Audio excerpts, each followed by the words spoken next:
Muy buenas tardes, muy buenas noches, muy buenos días, muy buenas amanecidas, muy buenas. Nuevamente estamos otro sábado, llegamos a nuestro programa 28, muy contentos de poder compartir con ustedes los oyentes a los cuales les doy una gran bienvenida, como una gran bienvenida a todos los que van a participar con nuestros lectores. Antes de comenzar, les quiero compartir unas noticias. Primero, unas felicitaciones de cumpleaños a las personas que esta semana cumplieron años. Y segundo, quiero contarles un chisme. Y es que nuestra querida María Isabel, forma parte de nuestro grupo núcleo, se decidió lanzar un podcast diario al aire con el nombre Marisa en la noche. Reflexiones muy interesantes. La otra María Isabel. Y ahí le queremos desear desde aquí muchos éxitos. Ella, claro, continuó con nosotros, pero finalmente decidió lanzarse. Hoy tenemos un programa muy original. Nos lo va a conducir Ana Lucía. Eh, Nos lo va a conducir Ana Lucía, que parece que tiene problemas a la entrada. Entonces, esperamos a ver qué, qué pasa. Eh, un programa de cartillas. Una persona, un gran amigo, me comentó, Eleonora, ya tienen el tema del próximo programa. Le dije, sí, cartillas. Me dijo, cartillas. Fuera de la alegría de leer, hay, hay más cartillas. Y le dije, yo también pensé que solamente la había la alegría de leer. Y gran descubrimiento. Hoy lo vamos a ver. Las cartillas que van a salir por las cartillas que salen por todo por todo el programa. Perdón, minutos que María Isabel me acaba de mandar un mensaje a ver si tiene algún problema. No me deja entrar sino por YouTube o por Facebook.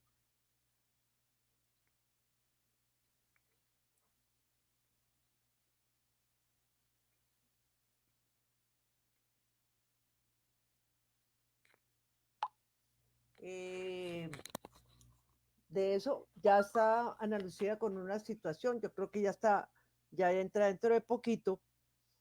Eh, entonces me contaba esta persona, y no sé, Augusto, ¿cómo estás? Vamos, Augusto, ¿tienes el micrófono apagado? Augusto, ¿tienes el micrófono apagado? Ya. Okay, ¿cómo estás, Augusto? ¿Qué tal, Leonora? Buenas Bueno, tardes. ¿Qué más? me vas a tener que ayudar porque escribí aquí el orden de lectura, pero no el tema. Pero entonces, espérame. Ya. Ya llegó Ana Lucía. Ay, Ya Ana está Lucía, qué emoción. Hola. Qué bien. ¿Qué más, Ana Lucía? ¿Cómo les va? Muy bien. Entonces les Bueno. sigo contando. Entonces, Empezó. Ya que llegó Ana Lucía, le vamos a entregar el programa de cartillas que les estaba contando. Y ojalá tengan ustedes la grata alegría y la sorpresa que yo tuve de saber que existían tantas cartillas en tantos temas. Yo lo vamos a ver. Les deseo a todos suerte. Ana Lucía, ¿hay un eco? ¿Mío? No sé. Yo salgo para que tú entres y cuadramos ya.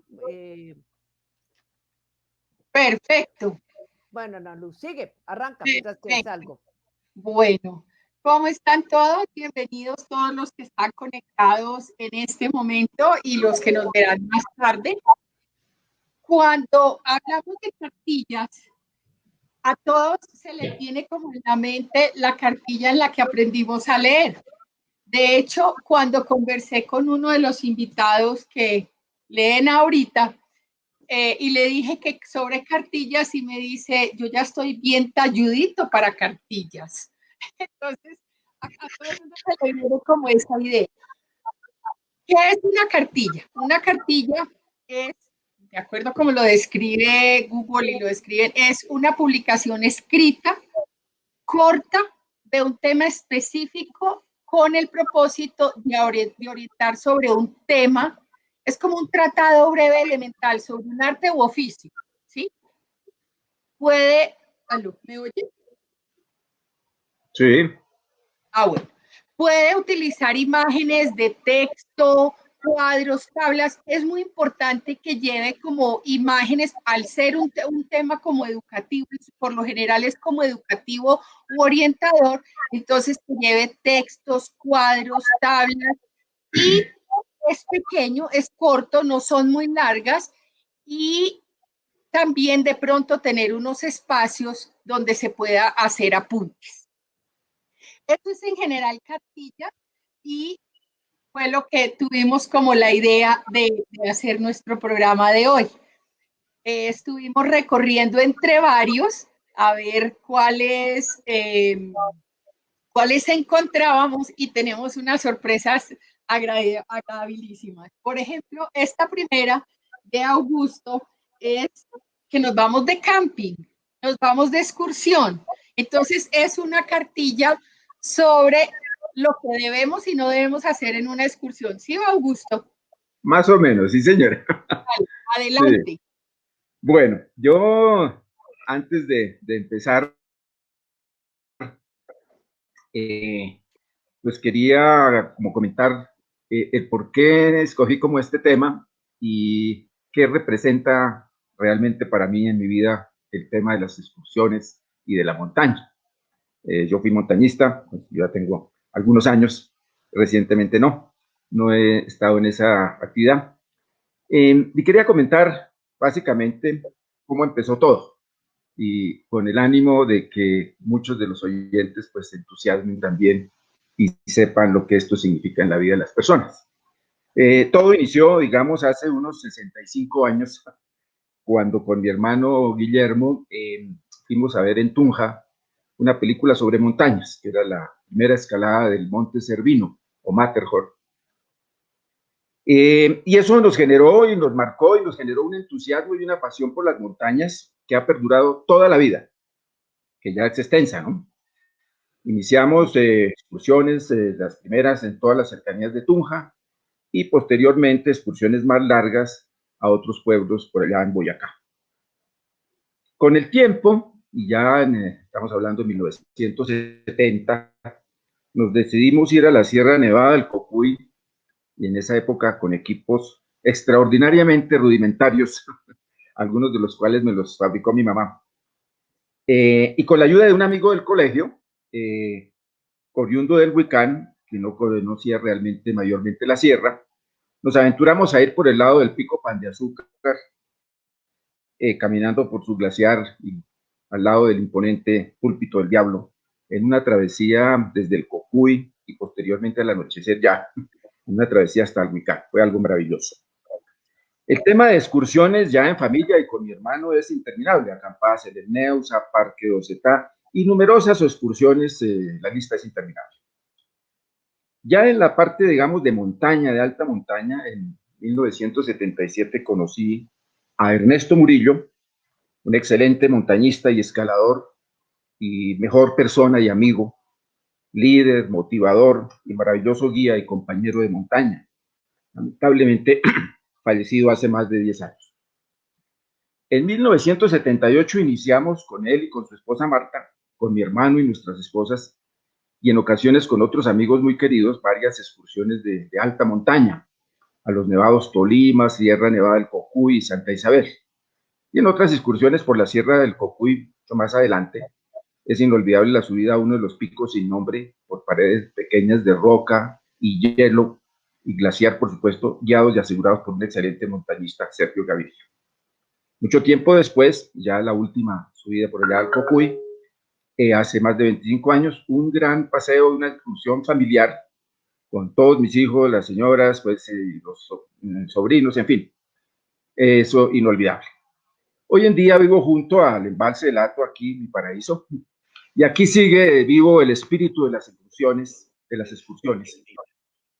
Cerro de Chegua, Páramo de Laguna Verde y otras caminatas por todos los alrededores. Esto para decirles a todos que la pasión por las montañas, por las excursiones, es para toda la vida. Bueno, entonces tú hablabas de cartillas. Yo escogí el tema de vamos de excursión sobre la base de un libro que es un manual. Y vamos a leer, o voy a leer un texto que pues no se va a leer todo el libro, que he editado, adaptado y resumido parcialmente del libro precisamente Vamos de excursión, de Lynn Foster, considerado como el manual del Sierra Club de Estados Unidos. Sierra Club de Estados Unidos es la institución más veterana y prestigiosa de ese país en lo que concierne a la protección y el conocimiento del entorno natural. El manual, o cartilla, si lo queremos llamar cartilla, es para todo público y por momentos hace énfasis para los principiantes. Entonces, doy comienzo. Y nos vamos de excursión. Iniciación. Si preguntas a varias personas por qué van de excursión o de acampada y cómo empezaron, te dirán que les gusta la montaña, que es una forma de evadirse, que es una diversión estupenda, y una gran mayoría afirmará que fueron sus amigos o sus familias quienes los animaron a practicar esta actividad. Los más experimentados le aclararán que el camino no se les hace pesado, que mientras caminan hablan con sus amigos, que durante la marcha se puede comer bien, que disfrutan el paisaje, el aire fresco y la naturaleza, que los riesgos son mínimos, que si llueve y se lleva el equipo adecuado, es toda una aventura. Y si no, también cualquiera puede hacer excursionismo. Ser excursionista es simplemente andar más que lo usual por diferentes lugares. Sí, se trata de andar, pero eso no es todo. Si vas andando a realizar algunas actividades cotidianas, llevas algunas cosas para poder realizarlas. Es por esa razón que casi todos los excursionistas llevan un morral con todas las cosas que necesitan. Los que salen para pasar fuera unas horas o un día completo suelen llevar en él varios elementos que describiremos más adelante. Los que salen con la intención de pasar la noche al aire libre utilizan un morral más grande, ya que necesitan llevar más cosas. Esos elementos los describiremos también más adelante. La cantidad de equipo a llevar requiere planificación y normalmente cierta experiencia. Por eso la mayoría de los excursionistas comienzan haciendo salidas de un día en lugar de ir de acampada. No todos los que comienzan con excursiones de un día acaban aficionándose a las acampadas. Hay muchos tipos de excursionistas. A algunos les gustan los caminos llanos, otros prefieren los caminos más empinados y otros eligen caminos que acaban en picos de montaña. En todo caso, los paisajes siempre serán espectaculares. A unos les gustan los recorridos largos, a otros los cortos. A algunos les gusta hacer excursiones de un día, a otros de varias. Pero a todos ellos les gusta ir de excursión. Y muy importante, la edad no es ningún obstáculo. Como ven, amables contertulios, hay toda clase de opciones. Preparación física. Hay tantos tipos de excursiones como de excursionistas, desde las cortas para quienes no anden demasiado habitualmente, a las largas para los que hacen mucho ejercicio y están en forma. Aunque tu forma física no sea excelente, puedes comenzar a hacer excursiones y disfrutar de ellas como cualquier persona experimentada. Empieza con recorridos cortos y fáciles. Tras algún tiempo, te encontrarás en forma y podrás hacer excursiones o expediciones más largas y de mayor dificultad. Quienes van de acampada necesitan estar en buena forma física, ya que tienen que llevar a cuestas todo lo que les hace falta para poder pasar la noche fuera de casa. Equipo. En el equipo que utilizan los excursionistas suelen haber 3 tipos de cosas: imprescindibles, útiles y prácticas. No olvides que los objetos que lleves, sean del tipo que sean, los vas a cargar y deben pesar poco entonces. Veamos entonces, equipo para excursiones cortas. Aunque para una excursión corta no necesitas llevar muchas cosas, comprobarás que casi todas son importantes. Muchas de ellas pertenecen al primer grupo de imprescindibles. Un morral pequeño, imprescindible. Para una excursión de un día llevarás como mucho 5 kilos de peso, la mayoría de las veces menos. Cuando haga calor tendrás que llevar más agua y el morral pesará más. Botella y agua, imprescindibles. El agua es imprescindible en todas las excursiones. Si hace calor, lleva 1 litro de agua por cada 3 kilómetros. Y nunca bebas refrescos azucarados, te darán más sed. Haga frío o calor, comienza a beber antes de que tenga sed. Las botellas pueden ser de muchos tipos, de plástico o de metal, pero en ningún caso de vidrio. Las cantimploras de plástico pesan mucho menos que las de metal y todas caben en el morral. Es necesario llevar el agua. ¿Por qué? Pues puede que la encuentres en el recorrido de la excursión, pero incluso en los lugares más naturales, o no es potable o está contaminada. Es mejor no correr riesgos. Unos zapatos usados, cómodos y fuertes, y unos calcetines gruesos absorbentes. Indispensables, imprescindibles. Para excursiones cortas son adecuadas las zapatillas deportivas. Si no llevas un morral grande y no sigues senderos escarpados, las botas no son realmente necesarias. Con los calcetines gruesos evitarás que te salgan ampollas y además te protegerán del frío y del calor.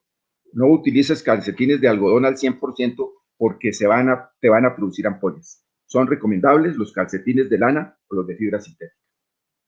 Comida, imprescindible. Si sales para todo el día, tienes que llevar la comida. Por ejemplo, un pasaboca o 2, unas cuantas galletas y fruta. Se prepara en un momento y no pesa mucho. Además, incluso en excursiones cortas, debes llevar para reponer energías, barritas energéticas, frutas secas, galletas integrales. Los cereales integrales son muy adecuados para las excursiones con total preferencia sobre los de harina blanca y otros cereales procesados, incluso los denominados cereales enriquecidos. Gorro, imprescindible. Cuando haga calor, lleva un sombrero para que tenga sombra todo el tiempo. Si hace frío, es conveniente ponerse algo que dé calor y cubra las orejas. Llevar un gorro vale la pena. Ropa de abrigo, imprescindible. Incluso en verano, cuando sudes, tendrás frío si hay algo de viento. De modo que es aconsejable que lleves y te pongas varias prendas. Por ejemplo, una camisa larga, un suéter y una chompa. A medida que vayas entrando en calor, te irás quitando prendas. Si hace mucho frío, no olvides los guantes. Las mezclas de algodón y fibra sintética, la lana y todos los tejidos sintéticos abrigan más y se secan enseguida si se mojan y son adecuados en caso de que llueva o haga frío. Si el tiempo es húmedo, es un error ponerse blue jeans o chaquetas de tela de blue jean, ya que estas telas tardan mucho más tiempo en secarse. Silbato de plástico o metal, imprescindible. Por seguridad debes llevarlo siempre a la mano. En caso de que tengas problemas y necesites ayuda, da 3 pitidos cortos frecuentemente hasta que acuda alguien. Gafas de sol y crema solar, imprescindibles. Las gafas de sol son necesarias para los días soleados. Los rayos del sol son más intensos en los lugares altos. Asegúrate de que tus gafas tengan filtros de rayos UVA y UVB. La crema solar con un factor de protección adecuado es también imprescindible. Una linterna pequeña, imprescindible. Cuando vayas a usar linterna debes llevarla siempre a la mano. No olvides llevar pilas de repuesto y un bombillo. Mapa y o guías de caminos, imprescindible. El mapa te servirá para desplazarte de un lado para otro y para poder volver a casa. Reloj, imprescindible. Los excursionistas llevan reloj para saber si van bien según el horario previsto. Botiquín, imprescindible. Al principio no es necesario que tengas un botiquín completo, pero hay cosas que debes llevar siempre, como un par de vendas adhesivas, un tubo pequeño de pomada y varios trozos de esparadrapo y gasa de diferentes tamaños. Con esto podrás solucionar los pequeños problemas que surjan en el camino, como las ampollas. El botiquín de los más experimentados con los que vayas de excursión será mucho más completo. Además de los accesorios básicos que acabamos de mencionar, es probable que lleven esparadrapos de microporo, vendas estériles grandes, algodón, suturas adhesivas, analgésicos, unas tijeras pequeñas, unas pinzas para extraer astillas, por ejemplo, ganchos antisépticos, repelente de insectos, una venda elástica para esguinces e instrucciones de primeros auxilios. Una bolsa pequeña de plástico. Es útil. Vaya donde vayas, no tires nada al suelo. Mete toda la basura en una bolsa. Un pañuelo grande. Útil. Con el tiempo comprobarás que resulta muy útil. Puedes colocártelo en la cabeza para que no te caiga el sudor en los ojos. Utilizarlo como mantel o servilleta o para mojarlo para refrescarte con él la cara y los brazos. Una bolsa grande de basura, útil. La puedes usar para sentarte en ella si el suelo está húmedo. Si llueve, se puede adecuar como un impermeable que tapa incluso el morral y, por supuesto, siempre la puedes utilizar como bolsa de basura. Papel higiénico, utilísimo, higiénico. Recuerda que el papel higiénico usado nunca se debe dejar tirado en el suelo. Prismáticos y o cámara de fotos. Es prácticos. Unos prismáticos pequeños te permitirán apreciar mejor el paisaje. Con una cámara pequeña y de fácil manejo podrás sacar fotos de los mejores momentos de las excursiones. Cuando comiences a hacer excursiones, quizás advierta que las personas experimentadas llevan cosas que no están incluidas en la lista anterior. Por ejemplo, una navaja, fósforos a prueba del viento y lluvia y pastillas para purificar el agua. Estas cosas son también imprescindibles, pero al principio no es necesario que las lleves. Entonces, elabora y actualiza una lista de chequeo y no tendrás que acordarte de tantas cosas. Si dejas parte del equipo siempre en el morral, en unos minutos estarás listo para salir de excursión. Equipo para acampadas. Después de unas cuantas excursiones cortas, te encontrarás en plena forma y quizás te animes a salir de acampada. Como podrás suponer, el equipo para acampadas incluye todo el material necesario para excursiones cortas, pero además hay otras cosas que debes añadir a la lista anterior. Al principio no será necesario que lo lleves todo, no irás solo, siempre habrá alguien que te eche una mano. Y no olvides que todo el material debe pesar lo menos posible. Morral, imprescindible. Cuando vayas de acampada tendrás que utilizar un morral grande en el que quepa todo el material necesario para pasar la noche al aire libre. Verás que normalmente tienen 2 compartimientos y varios bolsillos exteriores que te permitirán organizar bien todo el equipo que lleves. Botas de montaña, imprescindibles. Si no llevas más de 10 kilos de peso, te servirán unas zapatillas de deporte fuertes y cómodas, pero cuando el morral pesa más o el terreno es accidentado, necesitarás unas botas de montaña ligeras. Saco de dormir, funda impermeable y correas de nylon, imprescindibles.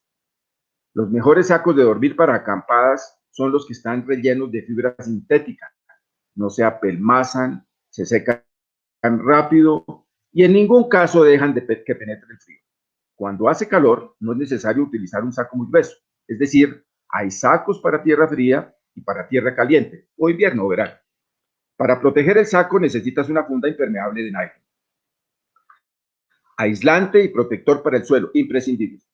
Aunque no lleves carpa, necesitarás un protector impermeable para poner debajo de la carpa o del aislante. Muchos campistas utilizan un plástico resistente que pese poco y ocupe poco espacio una vez doblado y se puede utilizar como carpa improvisada. Gracias al aislante estarás más cómodo sobre el duro y a veces frío suelo. Taza, cuchara y plato hondo, imprescindibles. La mayoría de los campistas utilizan utensilios de metal.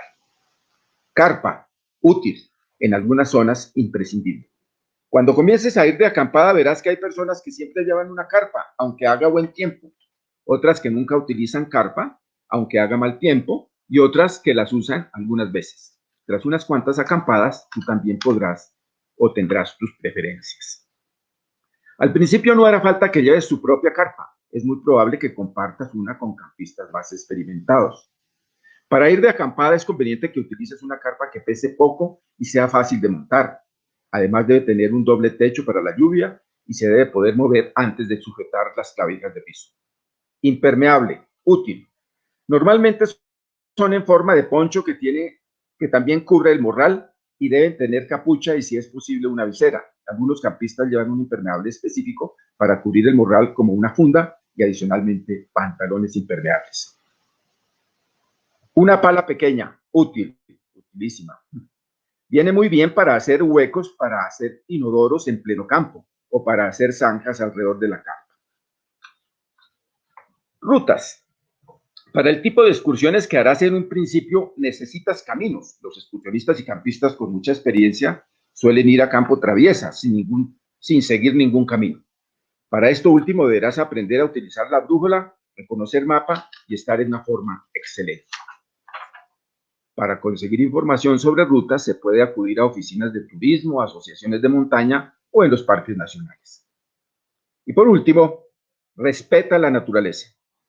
En las zonas naturales hay normas para respetar la naturaleza. pero más que eso es importante en la mayoría de los casos la aplicación del sentido común. La primera norma es no tirar nada al suelo. La segunda norma es no se debe tomar o recoger nada, ni minerales, ni flores, ni insectos, ni semillas. Eso es todo y espero que se animen muchos a este tema. Esto es para toda la vida. Muchas gracias. Está sin micrófono, Ana Lucía.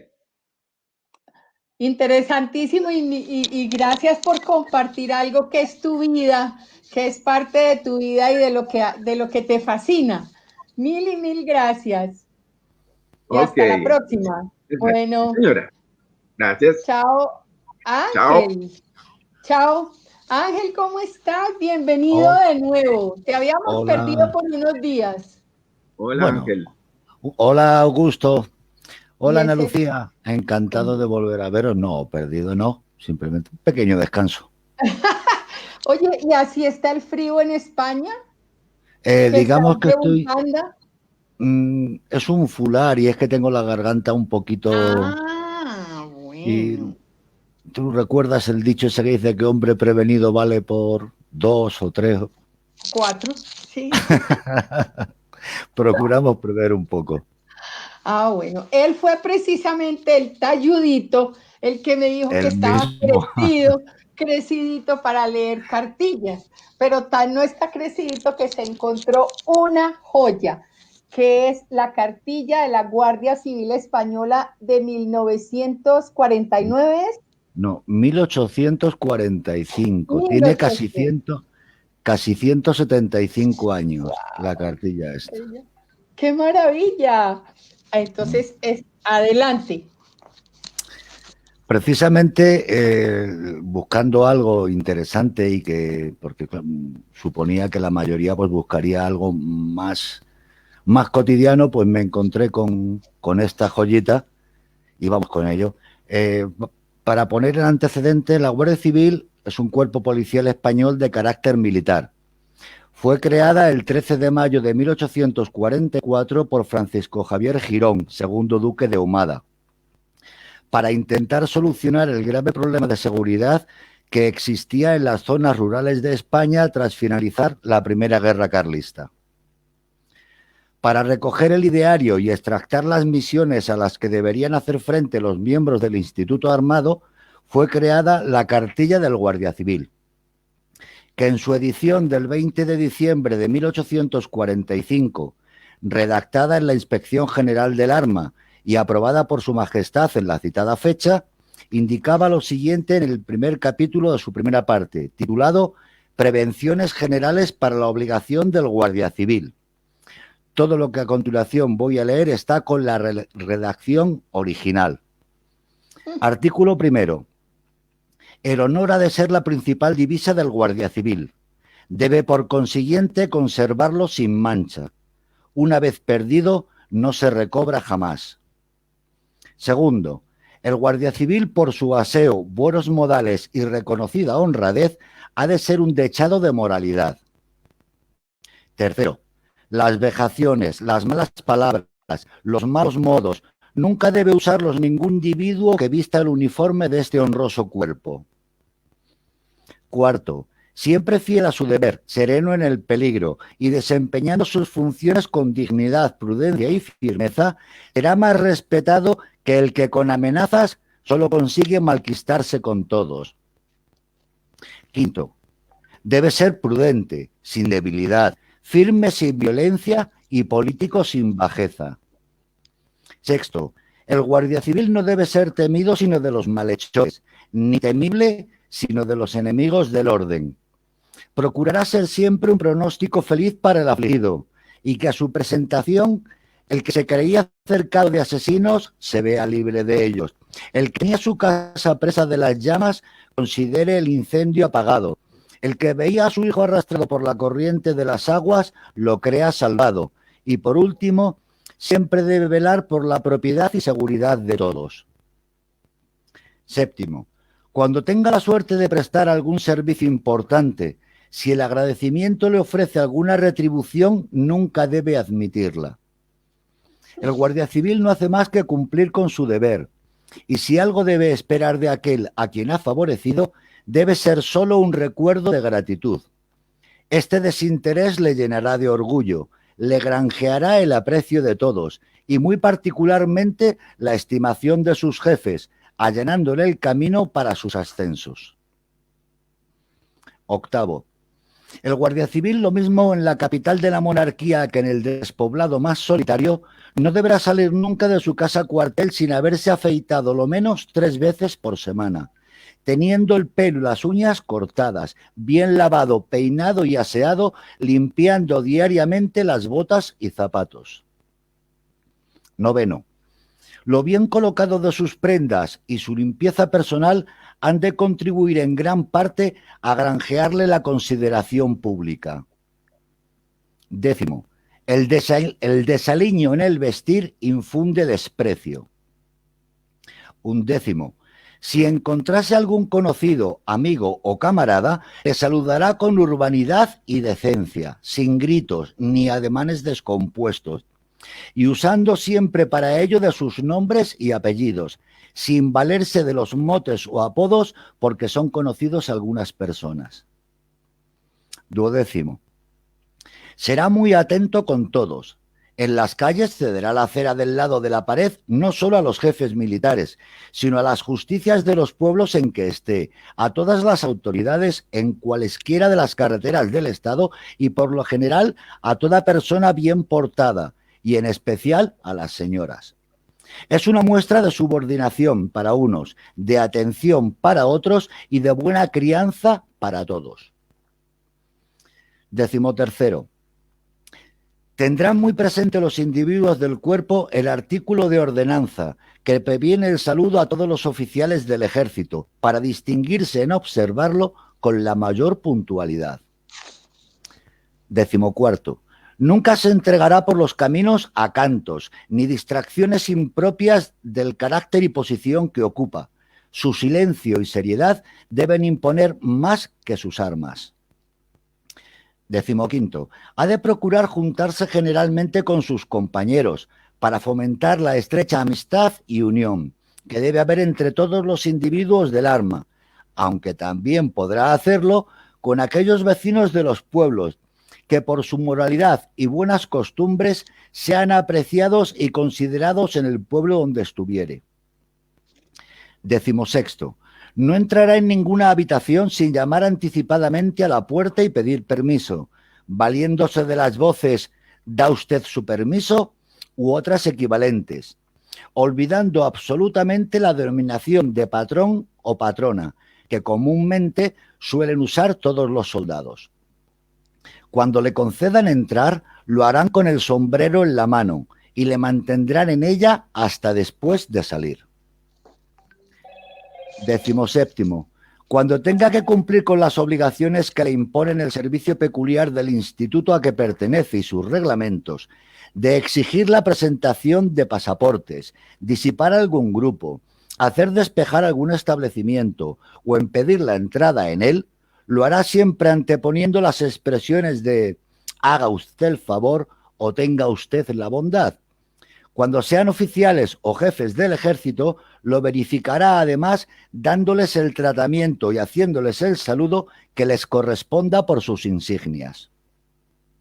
18. Sus primeras armas deben ser la persuasión y la fuerza moral, recurriendo solo a las que lleve consigo cuando se vea ofendido por otras o sus palabras no hayan bastado. En este caso, dejará siempre bien puesto el honor de las que la reina le ha entregado. 19.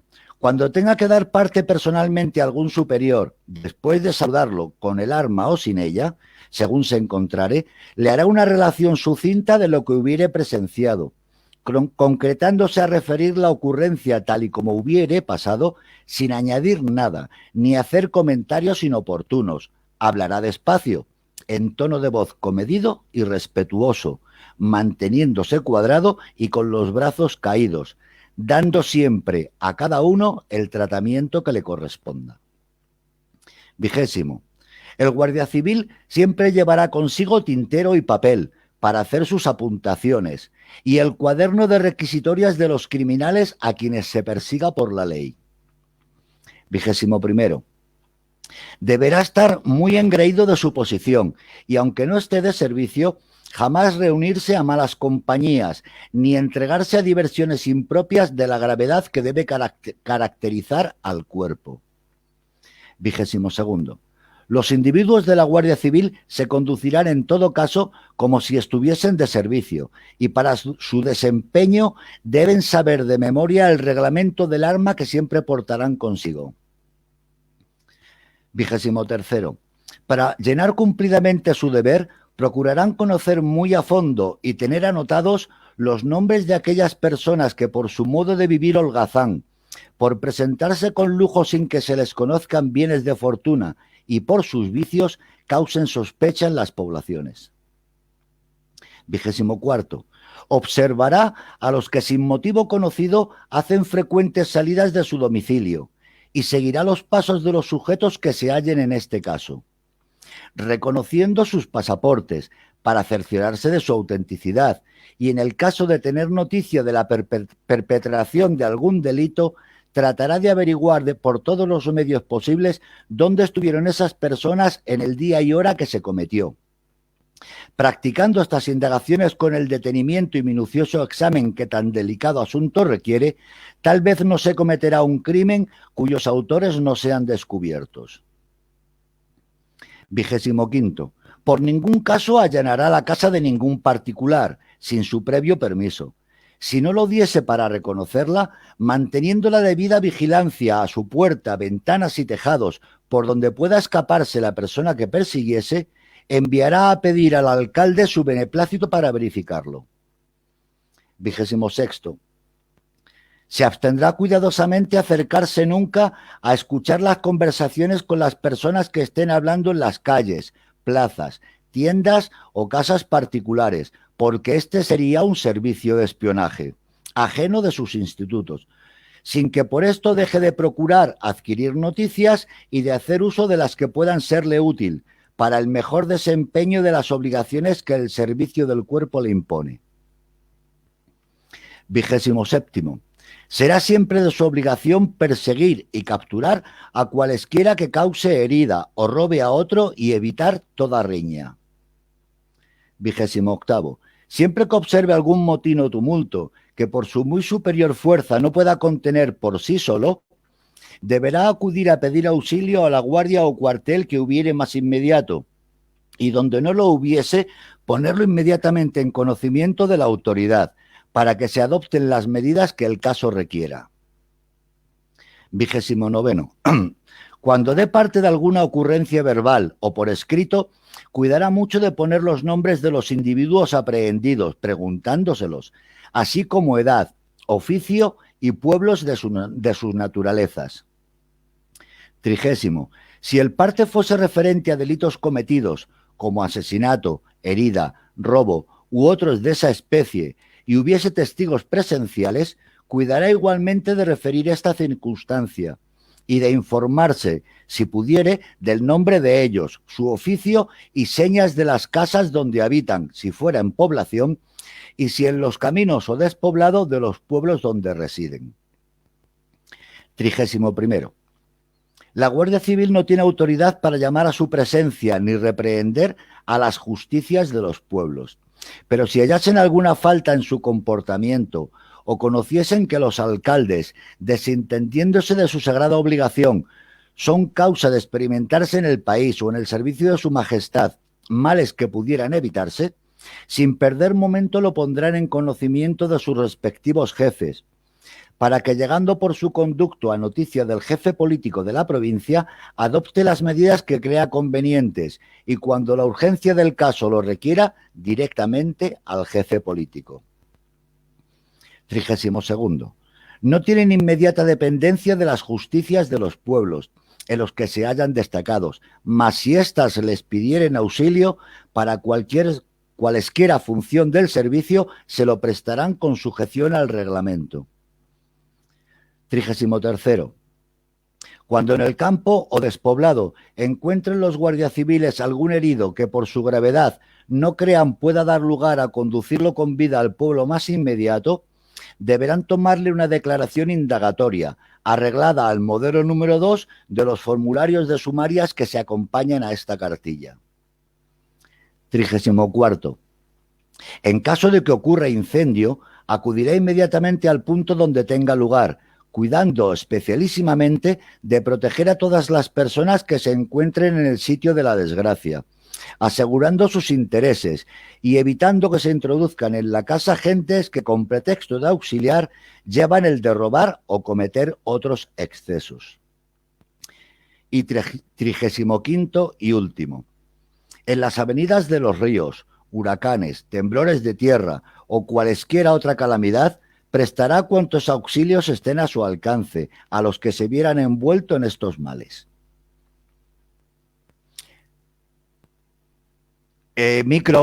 Ana Lucía, micrófono. Perdón, es que es para evitar los perros.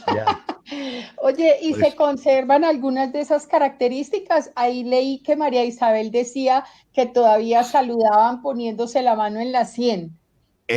La Guardia Civil, hasta que siguen siendo un cuerpo militar. O sea, de hecho, tienen dependencia jerárquica del Ministerio de Defensa y también, por otra parte, del Ministerio del Interior en cuanto a cuerpo policial, pero tienen jerarquía militar. De hecho, los oficiales del cuerpo salen de la Academia Militar. Luego ya van a la Academia de Especialización de la Guardia Civil, pero en principio, creo que son los 2 primeros años, los realizan en la Academia Militar, igual que cualquier otro oficial del Ejército. Lo curioso es que muchas de las cosas que se leen aquí del año 1845 son funciones que se siguen desarrollando en la actualidad. Aparte de las curiosidades, pues eso, de tanta fijación en el honor, la pulcritud, en el vestir, hacer tanto hincapié en eso. Sin embargo, las funciones de ayuda, la descripción de alguna función policial de realizar pues, investigaciones o los formularios y tal. Interesante. Sí, pensando que se escribió en 1845, hace casi 175 años. Increíble, increíble. Ay, mil gracias, Ángel, por estar otra vez con nosotros. Un placer. Que te mejores hola, de tu hola, garganta. Luz Ángela. Gracias. Hola. Hola, Luz Ángela. ¿Cómo Hola, estás? Bien, gracias. Bueno, pues ahorita lo maravilloso de este programa es que saltamos de tema en tema. Entonces vamos de montañismo, nos fuimos para la Guardia Civil y ahorita nos devolvemos para este tiempo con la cartilla del agua, de la conservación del agua, ¿no es cierto? Sí, Cuéntanos un poco. A ver, es la cartilla educativa, el agua recurso vital, que fue auspiciada por la Universidad de Pamplona, Colciencias y Empo Pamplona, y cuyos autores, Raquel Villamizar, Óscar Ortiz, Ingrid Flores y Rosa Espinel, nos cuentan muchos aspectos en una forma sencilla y muy interesante sobre el agua. Dice, el agua es un recurso natural vital para el desarrollo de todo ser vivo. Esta fuente hídrica permite desarrollar actividades básicas, domésticas, agrícolas, industriales e incluso de recreación. Pero ¿nos preguntamos alguna vez sobre la cantidad de agua que tenemos disponible para suplir nuestras necesidades a largo tiempo? Muchas personas creen que en el planeta Tierra abunda el agua al estar rodeados por 5 océanos, pero no es así. El agua es un recurso finito. El agua de los océanos, aproximadamente el 97%, al ser salada, es utilizada por el ser humano de forma muy limitada. El agua un 1% proveniente de los ríos, lagos, pantanos, se está agotando. Esto se debe en parte a la gran cantidad de personas que poblamos nuestro planeta, más de 7.000 millones de habitantes. a los efectos devastadores que está teniendo el cambio climático a consecuencia de la quema de combustibles fósiles, a la producción y consumo excesivo que trae consigo la generación de gran cantidad de residuos que a diario contaminan suelos y aguas.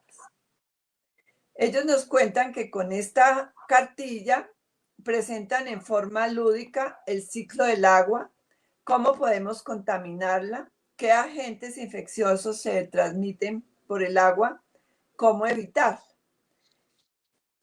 Entonces, nos dice, ¿qué es el agua? El agua es un recurso natural que se encuentra presente en la formación de océanos, mares, ríos, riachuelos, lagos, lagunas, entre otros, proveniente de los nacimientos de agua. Este recurso vital garantiza la existencia de todo ser vivo a la vez que embellece los paisajes. Colombia cuenta con al menos 737.000 cuerpos de agua, entre ríos, quebradas, caños y lagunas.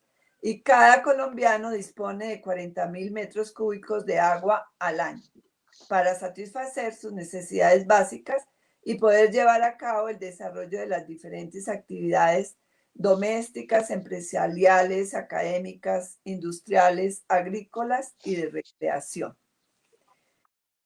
El ciclo del agua se define como un conjunto de procesos necesarios para la formación de este recurso hídrico.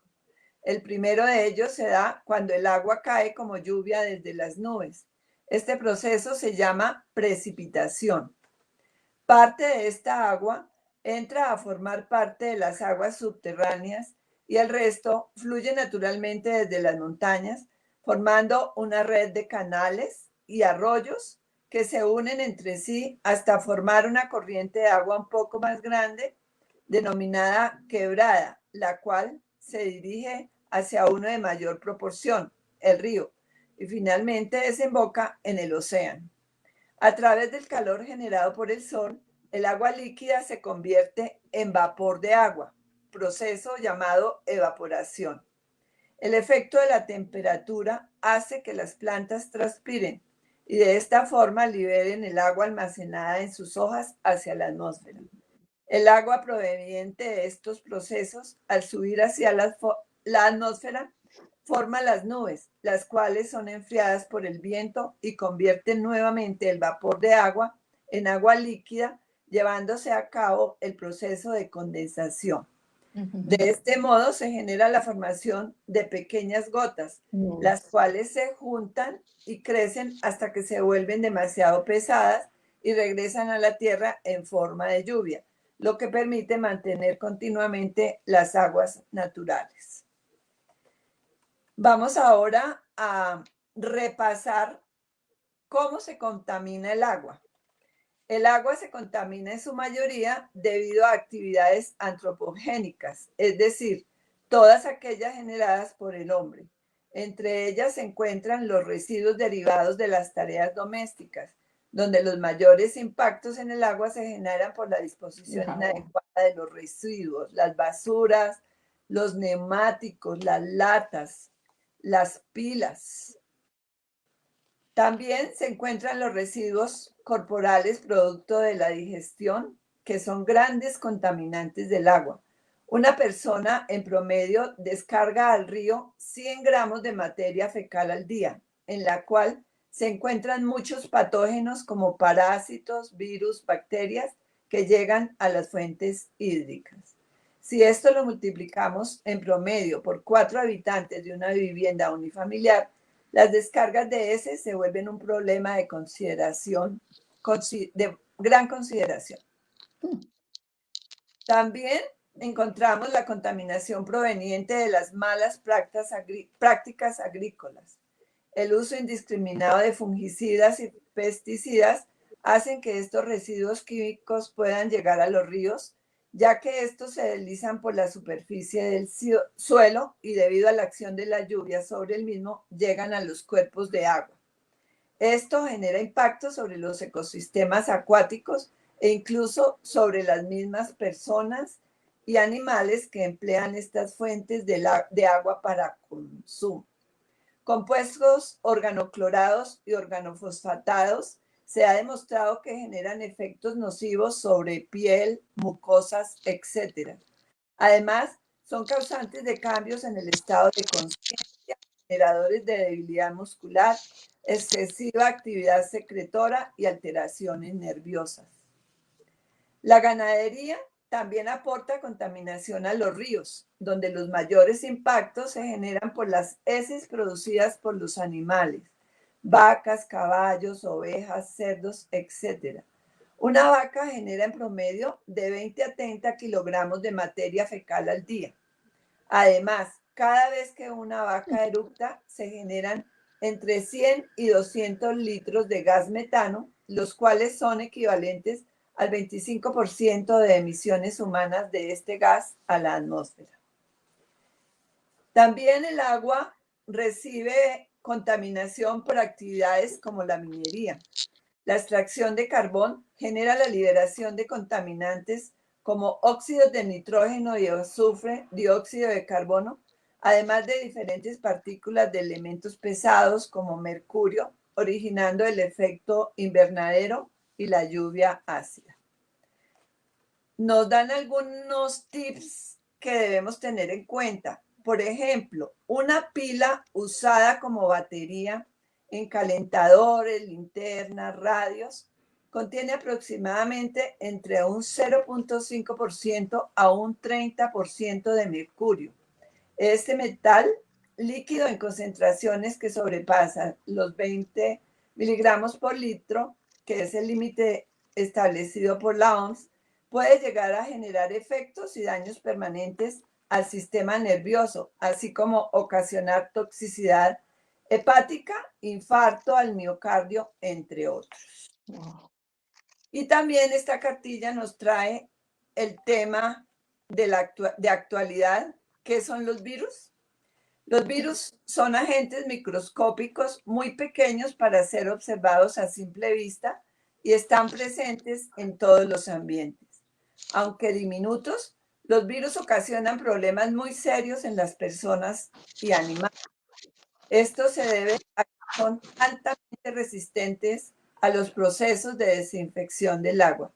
Por ejemplo, si una persona toma agua contaminada, es probable que desarrolle una gastroenteritis que le puede ocasionar vómitos, diarreas, cuadros febriles, entre otros síntomas, los cuales no pueden ser tratados a través de la administración de antibióticos. Esto se debe a que los virus no son susceptibles a ningún antibiótico.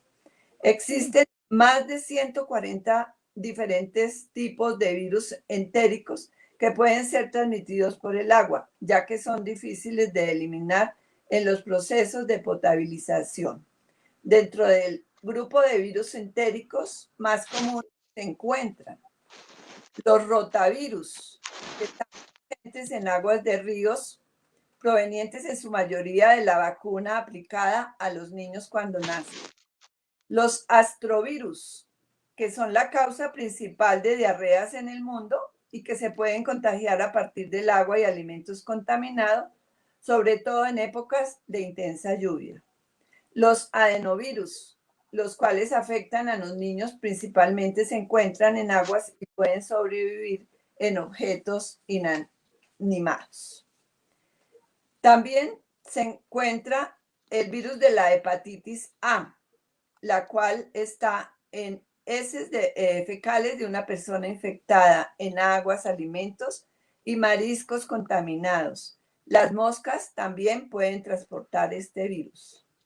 Los norovirus, que se pueden obtener a partir de agua, persona, comida y alimentos contaminados, incluso al tocar superficies contaminados.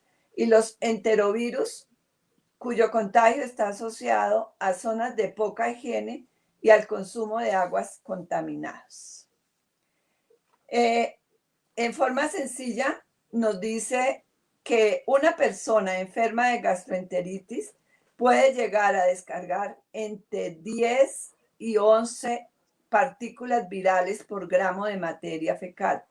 Multiplica esto por los gramos de una deposición normal y por el número de habitantes que puedan enfermarse en una casa, y de esta manera se verá la cantidad de virus que pueden estar presentes en el agua a través de la descarga del sanitario de una casa. Nos da también unos consejos para evitar que el agua se contamine. El cuidado del agua depende principalmente de la cultura ambiental, la concientización y de las actividades que efectuamos en nuestro diario vivir. Para esto nos invitan a practicar la filosofía de las 6 R's. Repensar el producto y sus funciones. El producto puede ser utilizado de manera más eficiente. Por ejemplo, almacenar toda el agua lluvia que podamos y usarlo para regar las plantas y el lavado de zonas comunes. Reducir la energía y el consumo de materiales en todo el ciclo de vida del producto. Apagar, como ejemplo, apagar las luces que no estemos usando y no encenderlas durante el día a menos que sea necesario. Reemplazar las sustancias nocivas por aquellas que sean respetuosas con el medio ambiente. Por ejemplo, no usar repelentes químicos sintéticos, prepararlos en casa con alcohol y alcanfor. Reciclar, seleccionar los materiales que se pueden emplear para otros usos. Tirar la basura en los recipientes adecuados y de acuerdo al color de las canecas. Reusar. Diseña tus productos para que las piezas se puedan reutilizar. No cambies de celular cada 6 meses. Protégelo y cámbiale el protector. Reparar. Hacer que el producto sea fácil de reparar para que no necesite ser reemplazado. Ejemplo, diseña tus propios muebles en función de tus necesidades, empleando materiales amigables con el medio ambiente. Y por último, en esta cartilla encontramos cómo descontaminar el agua. El agua no potable presenta altos contenidos de contaminantes químicos y biológicos. Debemos de descontaminarla antes de usarla. Entonces, nos da el paso a paso para que el agua turbia o contaminada se vuelva potable. Y dice, el primer paso, vierte el agua turbia o contaminada en un vaso plástico, aproximadamente 250 mililitros. Déjala reposar 15 minutos. Toma un papel filtro o toalla de cocina, haz un cono y colócala sobre un embudo plástico. Cuarto, pasa el sobrenadante obtenido de la tapa anterior por el embudo, cuidando de no remover las partículas sedimentadas. Quinto, recoge el agua que pasa a través, o sea, esa agua ya está filtrada, en otro vaso plástico. Divide el agua filtrada en 2. A una porción, añádele 2 o 3 gotas de alumbre de potasio en polvo y la segunda déjala como control para observar. Pasados 10 minutos, agrega 5 gotas de cloro y deja actuar por 15 minutos. Esta agua ya queda desinfectada y potable. ¡Wow! Oye, yo pensaba que era pura carreta y puro discurso de los ambientalistas el que no debíamos volver a comer carne y que las vacas no las debíamos seguir alimentando y todo aquello. Y mira que sí, que dice que todo lo que contamina una vaca. Sí, esto está en boga hoy en día porque dicen que es muchísimo el gas que ellas mandan hacia la atmósfera y increíble. Increíble. Ay, bueno. Mil gracias por tu lectura. No, un abrazo. Gracias. Hola, Garrapatudo, que realmente se llama José de Jesús Prieto. Y ese es su nombre, su avatar en Twitter. Déjate ver, que no te estoy viendo, sino eso. Uy, esa camiseta demasiado encendida me parece. Si El le pones orgullo de un un pueblo, Si le pones primer un poquito campeón, de azul, si le pones un 80, poquito de azul, se vuelve, ¿cómo es que es? Se vuelve verdecita y eso me parece chévere. sí, ¿Cómo sí, estás? pronto tendrán partido contra Tolima. Ay, sí, la pesadilla. ¿Cómo estás, Garrapatudo? ¿Cómo te ha ido? Yo también como tú, muy contento por esta invitación, profundamente sorprendido. Realmente es algo maravilloso porque ¿Cierto? invites a un tartamudo a contar y a leer. Entonces es algo que, wow, uno dice, Ana Lucía está fuera del nivel de nosotros los mortales, definitivamente. No, para nada, para nada. Al contrario, o sea, es muy bueno contarle a la gente que tú eres un experto, un consultor en todo lo que son desarrollo de redes, de community manager, eres community manager, has hecho miles de cosas maravillosas. Incluso ahorita eres asesor de una de nuestras lectoras y nuestras compañeras en voz alta, Marisa en la noche, que ahorita la van a ver.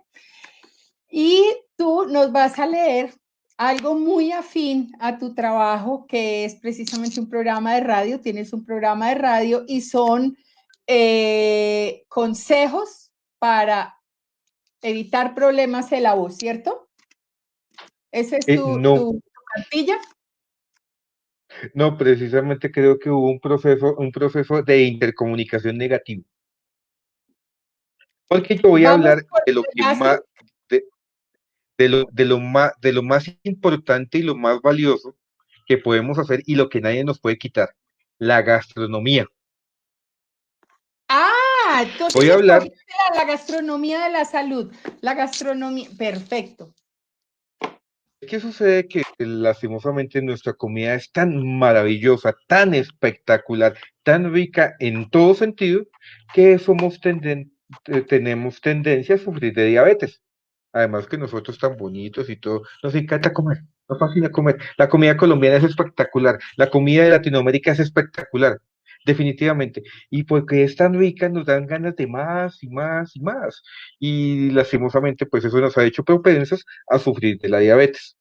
Entonces voy a hacer una lectura una cartillita muy bonita que hizo la doctora Erika Montañez, que es la fundadora de la Fundación Voces Diabetes Colombia.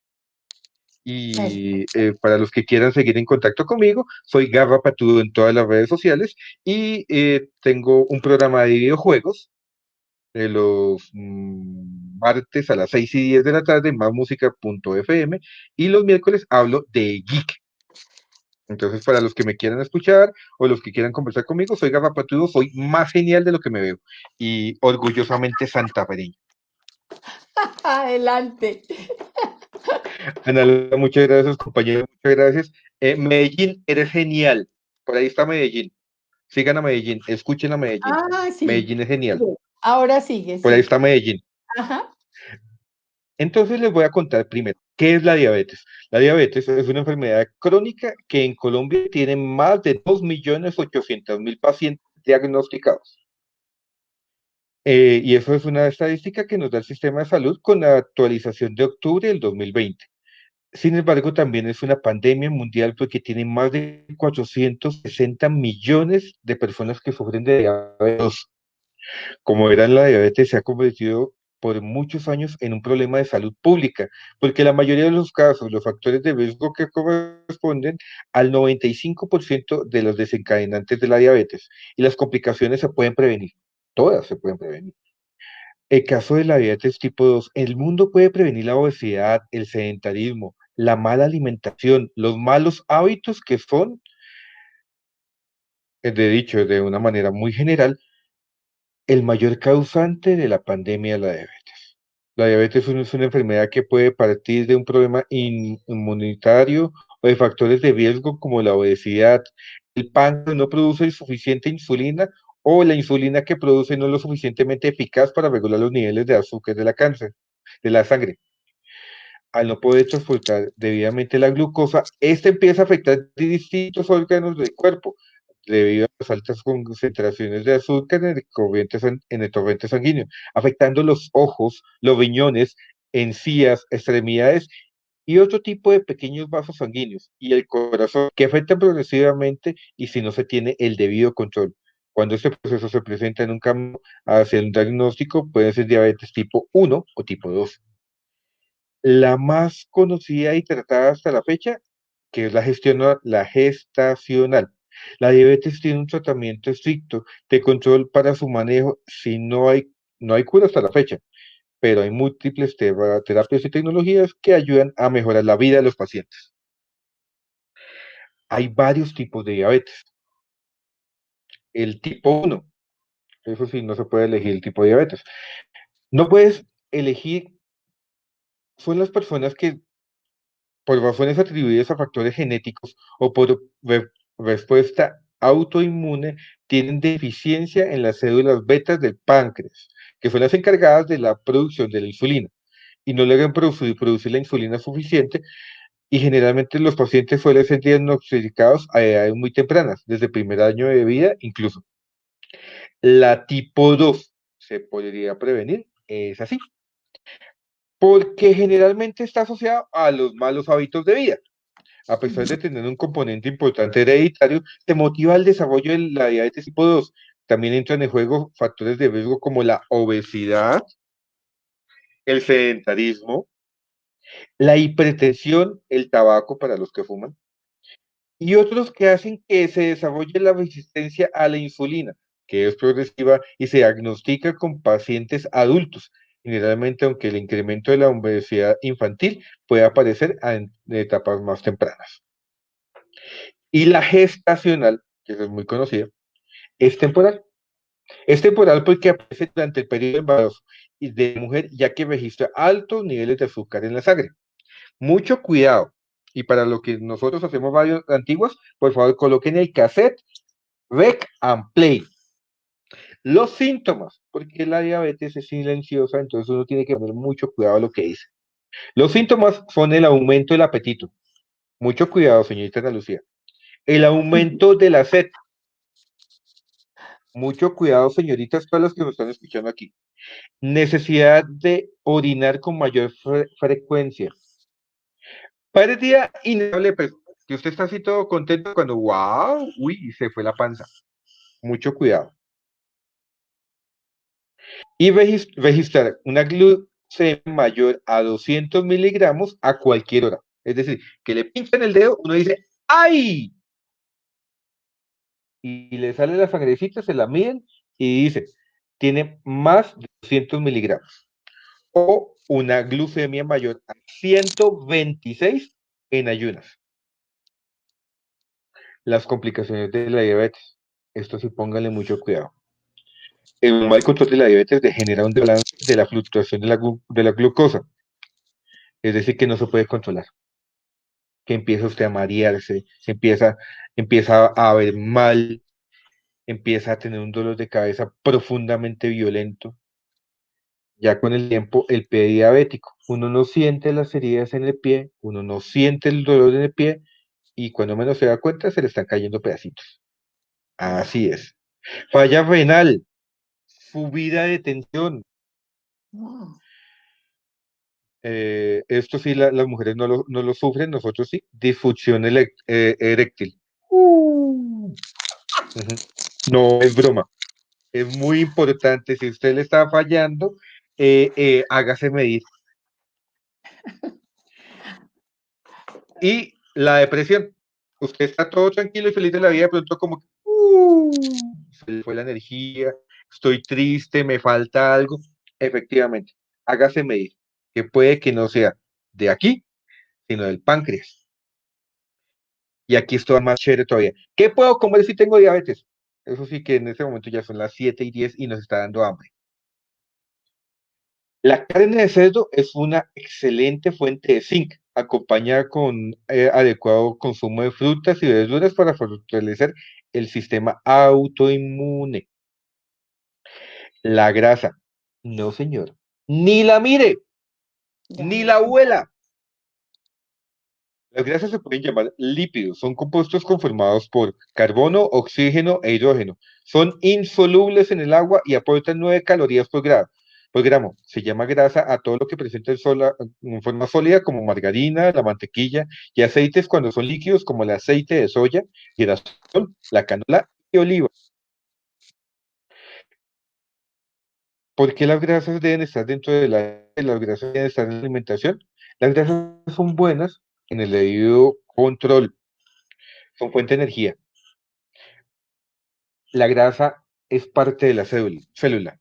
Son fuentes de ácidos grasos esenciales. Son vehículos grasos de la vitamina A, E y K. Pero si los consumimos en exceso, tome. 3 tipos de grasas, y aquí vamos a avanzar rápido. Grasa saturada, la que aumenta el nivel de colesterol en la sangre y genera muchos riesgos de la enfermedad. Esas grasas son el aceite de coco, mantequilla, manteca y algunas grasas de tipo animal. Grasa polisaturada, disminuye los niveles de grasa en la sangre, que esa es la buena, que el aceite de maíz, el cártamo, soya, maíz y girasol.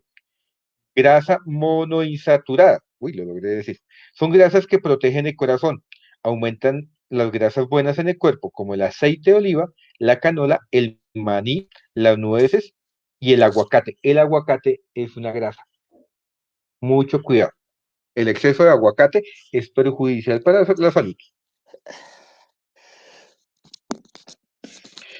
Y aquí alguna cosa, pues es mucho más largo y lógicamente tenemos mucho más compañeros y ahorita tiene que hablar Medellín.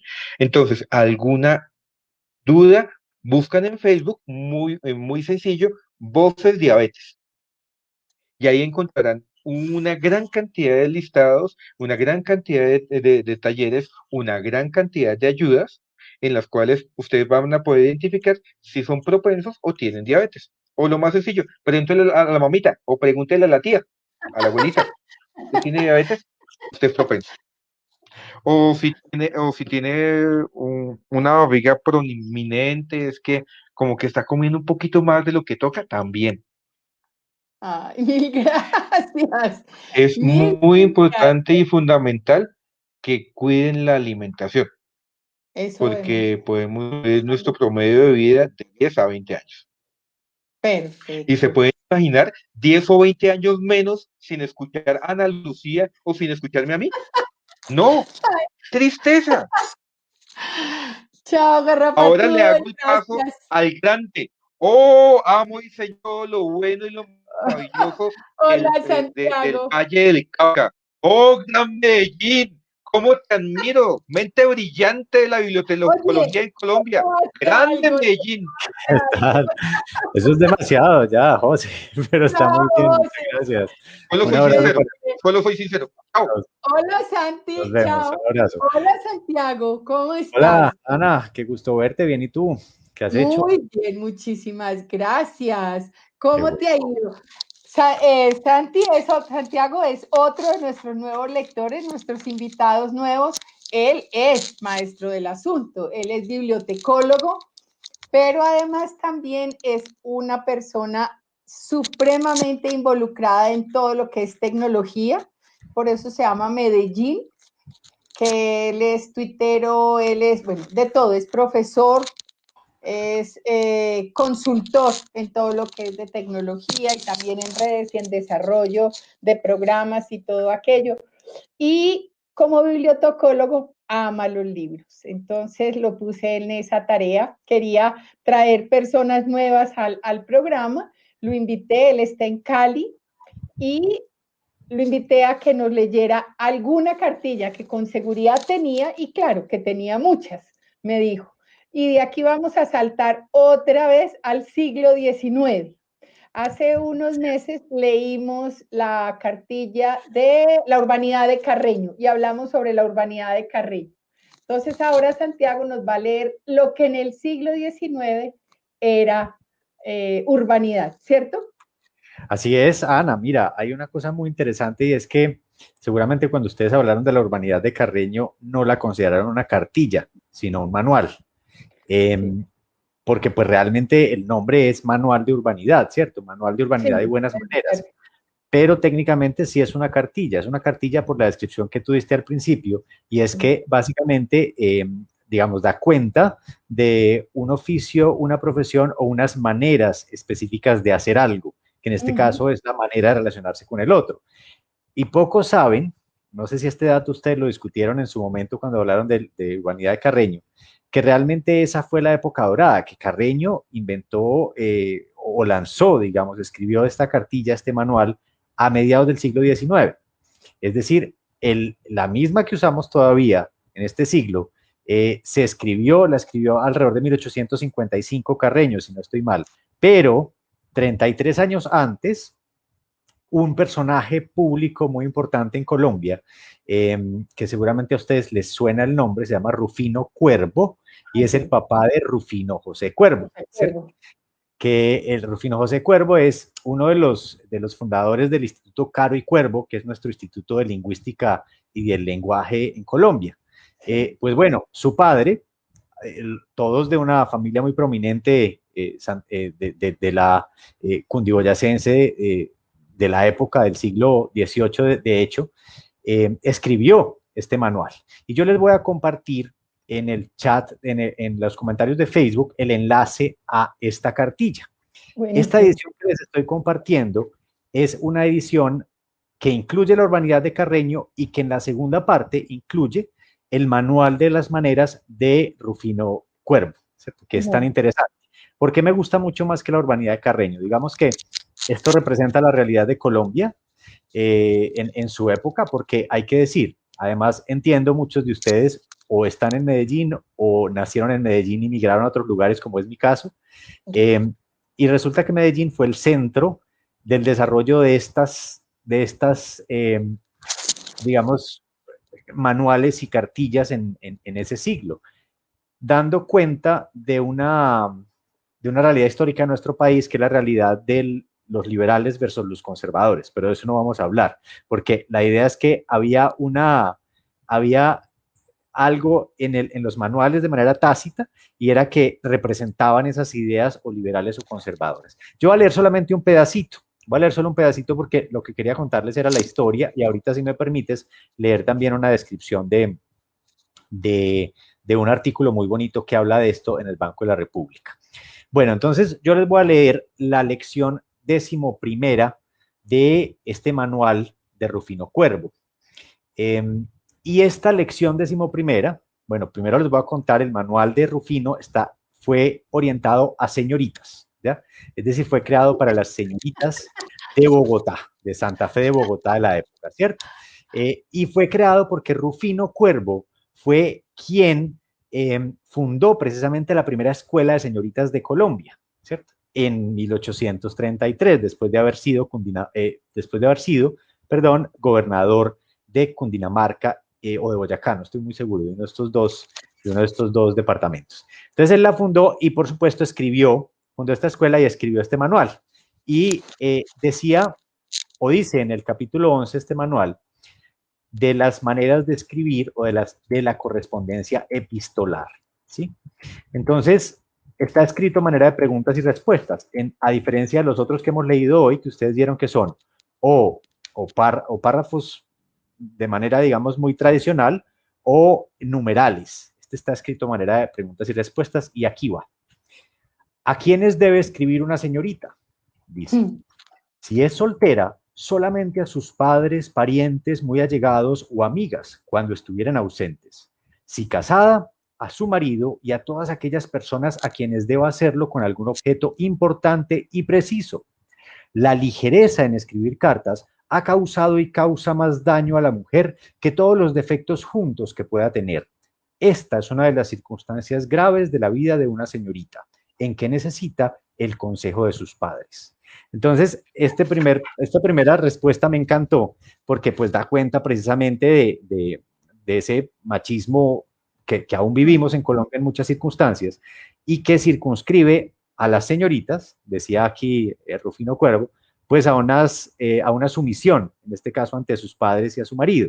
Vean cómo ha cambiado mucho, pero si vamos a leer los siguientes, vemos que aún se conservan algunas maneras, si se quiere, que nos ayudarían incluso a escribirnos mejor en digital. Dice Rufino Cuervo, ¿cómo principiaréis una carta? Por la fecha. Después se pondrá el nombre de la persona a quien se dirige y seguidamente trataré del asunto que la motiva y la concluiré con las expresiones de atención. ¿Deseo a usted salud? ¿Soy de usted atenta servidora? U otras equivalentes y pondré la firma entera sin usar de iniciales. ¿Cómo debe ser el estilo epistolar? Natural y sencillo y poco acepillado, porque la dureza y la afectación son tan violentas en una carta como en una conversación. Nada de monólogos, de admiraciones y de interjecciones, nada de pedantería ni de pretensiones. Las mejores cartas son comúnmente las que el autor ha escrito con más facilidad. Las que se dirigen a personas ocupadas o felices deben ser cortas.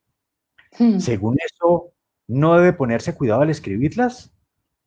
Esto no deduce de lo que he dicho. La manera de escribir desaliñada y descuidada demuestra mucha falta de respeto. Aún escribiendo al amigo más íntimo se requiere alguna atención, tanto al asunto como al estilo, por ser así debido a nosotros mismos y al amigo con quien nos correspondemos. ¿Convendrá un mismo estilo entonces a todo género de cartas? No. El de las de un hijo a un padre debe ser sencillo y respetuoso. El de las de este a aquel, amigable y cariñoso. El de las de pésame, sentimental y discreto. El de las de enhorabuena, placentero y cortés. Y en fin, el de los amigos suave, lleno de franqueza y de amenidad, pero sin exageraciones ni superlativos, como me ha alegrado tantísimo, mi queridísima, etc. Entonces miren que hasta aquí hay algunos consejos que nos podrían servir incluso para nuestra comunicación electrónica, si se quiere hoy en día, más allá de que seamos señoritas de la alta sociedad o señoritos de no tan alta sociedad. Muy bien. Pregunta siguiente. ¿Qué modelos escogeréis para escribir vuestras cartas? Entre los antiguos, las de Plinio y las de Cicerón. Y entre los modernos, las de Lord Chesterfield, las de Madame de Sévigné y las de Santa Teresa de Jesús. ¿De qué tamaño debe ser el papel para este género de escritos? El que se llama de cartas, cuando haya de escribirse estas. Para los billetes bastará un medio pliego doblado, y ni aquellas ni estos deben principiarse muy arriba. El margen es ya poco usado entre nosotros. Entonces aquí ya habla de, digamos, de unos asuntos más técnicos. ¿Cómo debe ser vuestra letra? Clara y bien formada, procurando imitar las pautas españolas y evitando los errores de ortografía, no menos que los borrones y garambainas que hacen ininteligible la carta. A las personas presentes se les juzga por sus maneras y a las ausentes por sus cartas. Los errores ortográficos en una carta dan una triste idea de quien la escribe. Yo no quisiera saber esto de WhatsApp, cómo lo aplicamos, ¿no? Pero claramente yo podría casi que reescribirlo para WhatsApp y decir a las personas presentes se les juzga por sus maneras y a las ausentes por su WhatsApp. Vamos a ver si nos funciona. Bueno, la siguiente pregunta, ¿cómo la cerraréis? La buena educación aconseja que sea en medio pliego separado y dejándola de modo que tenga 8 dedos de longitud y 4 de latitud. El sobrescrito debe comenzarse cerca de la mitad y debe ponerse de manera que coincida con la cerradura, la que puede hacerse con lacre o con oblea. Miren ustedes qué tan interesante que además había todo un protocolo para el sobre, ¿no? Para cerrar la carta, que yo recuerdo que a mí me lo enseñaban. O sea, a mí en el colegio me decían que la carta debía doblarse en 3, en qué punto debería verse un poco el destinatario, cómo debía sellarse. Yo creo que ya a un chico de universidad, de primeros semestres de universidad, les preguntan sobre las cartas y creo que no tenemos idea de cómo se hacía esto. Y miren esto que también aplica mucho para la última pregunta de este apartado sobre la comunicación epistolar. Toda carta debe contestarse, así lo ordena la civilidad, pero una señorita no debe hacerlo sin el consentimiento y dirección de sus padres o por medio de ellos mismos. En esto lo repetiré siempre. No hay excepción ni cabe disimulo. Este es el capítulo de la comunicación epistolar, que les decía, da mucha cuenta de ese machismo que aún sufrimos en muchas de nuestras culturas colombianas, pero sí hay mucho que aplicar, Ana. Entonces, por eso lo quise leer. Y aparte de esto, si tú me permites, quiero leer un pequeño apartado de un artículo que salió en la revista Credencial, que me encanta, hace un tiempo, sobre, a propósito de esto, ¿no? A propósito de estos manuales y estas cartillas de los buenos modales. Porque hay una, perdónenme que ya se me perdió aquí el párrafo, hay una frase muy bonita que me gusta a propósito de estos manuales, y es que dice aquí, dice, el más conocido e influyente fue el Manual de Urbanidad y Buenas Maneras para uso de la juventud de ambos sexos, en el cual se encuentran las principales reglas de civilidad y etiqueta que deben observarse en las diversas situaciones sociales, precedido de un breve tratado sobre los deberes morales del hombre, escrito por el músico, pedagogo y diplomático venezolano Manuel Antonio Carreño. Se publicó originalmente por Appleton & Company de Nueva York en 1854. La misma casa que 4 años después publicaría el Tratado de Ortografía de José Manuel Marroquín, que yo recuerdo, junto a Nacho Lee, probablemente muchos leímos el Tratado de Ortografía de José Manuel Marroquín. En varios países hispanoamericanos circula en la versión abreviada. Voy a leer solo una frase. Dice, en suma, indica cómo debe comportarse quien quiera que desee obtener el título de persona culta y distinguida por la finura en el trato de gentes. Yo creo que eso es tal vez lo que deberíamos rescatar de estos manuales. No importa si es el manual de Carreño, del que acabo de leer esta pequeña frase, o el de Rufino Cuervo, que es más adaptado a nuestra circunstancia colombiana de su época, que fue escrito en 1833, le recuerdo, y revisado en 1853, o sea, 2 años antes del de Carreño. Entonces, es una invitación a repasar un poco estas maneras para hacer esto, para distinguirnos por la finura en el trato de las gentes, como diría él. Y pues un abrazo para ti, Ana. Muchas gracias por la invitación. Mil gracias. Prométeme que te podemos seguir invitando. Pero claro, claro que sí, por supuesto. Mil Aquí estoy a tus órdenes. Mil A ustedes. Gracias. Un abrazo. Nos vemos pronto. Chao, chao. Nos vemos. Y precisamente me parece simpático que nos haya leído esa parte de urbanidad, porque precisamente en una cartilla de 1972 fue a partir de esta que tuvimos la idea de hacer este programa, de leer cartillas, ¿sí? Y fue escrita por Sofía Ospina de Navarro, que Sofía Ospina fue una de esas señoras matronas de Medellín. Ella fue escritora y periodista, nació en el 1892 y se murió como a cerca de haber sacado esta cartilla en el 74. Es sobrina, es el abuelo, fue Mariano Ospina Pérez, presidente de Colombia. El tío era el general Pedronel Ospina y su papá, su hermano y su papá también fueron presidentes. Mariano Ospina estuvo en el 46. Bueno, ha sido de todo. Y ella siempre se destacó por ser una persona como la definían muy mandoncita. Y de hecho dicen eso.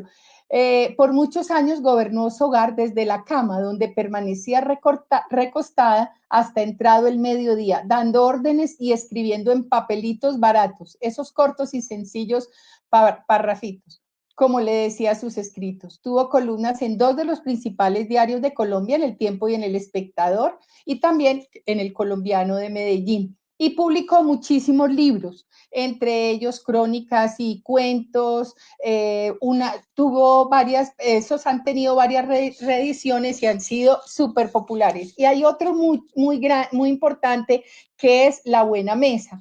Y ese prácticamente era el primer regalo que le daban a cualquier novia en su época en Medellín, y no sé si en el resto del país, pero en Medellín. Y uno de estos es este de la cartilla del hogar. Es muy gracioso porque es completamente fuera de tiempo. Hoy en día sonaría hasta ridículo, pero si uno le quita como esa parte, suena muy gracioso. Entonces, su introducción es: cuando se oye decir hogar, surge en la mente una imagen femenina, ya sea en figura de esposa, de madre, de hija o hermana, por lo que vemos que a nosotras nos ha correspondido irremediablemente ser el eje sobre el cual revoluciona la pesadísima rueda familiar.